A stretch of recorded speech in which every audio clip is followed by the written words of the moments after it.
Buongiorno e ben ritrovati con l'informazione flash di New Sicilia, i principali titoli della mattina. Partiamo dagli spari avvenuti nella notte tra sabato e domenica in piazza Nascea a Palermo e che hanno coinvolto una donna. La polizia ha identificato il presunto responsabile del colpo di fucile che ha ferito la 33enne Valentina Peonio, raggiunta alla spalla mentre si trovava in strada con alcuni amici. La giovane è ricoverata attualmente al Trauma Center di Villa Sofia in condizioni stazionarie.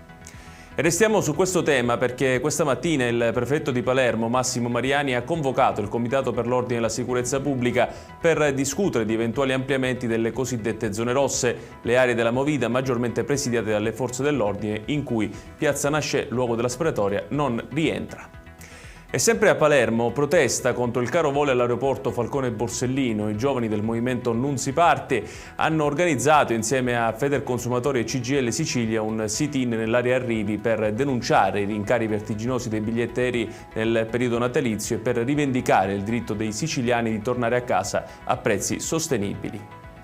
Capitolo emergenza idrica nella piana di Gela nel Nisseno, l'allarme è ormai ai massimi livelli. Le 3 dighe sono praticamente vuote, denunciano dal territorio, parlando di una situazione critica per migliaia di ettari coltivati e per le aziende agricole che rischiano di restare senza acqua per irrigare nei prossimi mesi se non arriveranno interventi strutturali e nuove risorse.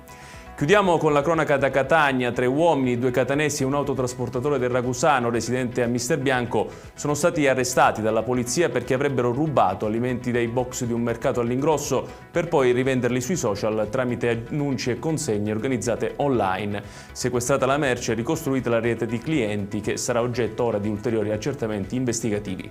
Ed è tutto per questa edizione. Tutti i dettagli su queste notizie li trovate come sempre sul nostro sito www.newsicilia.it. Grazie per averci seguito e buon proseguimento di giornata.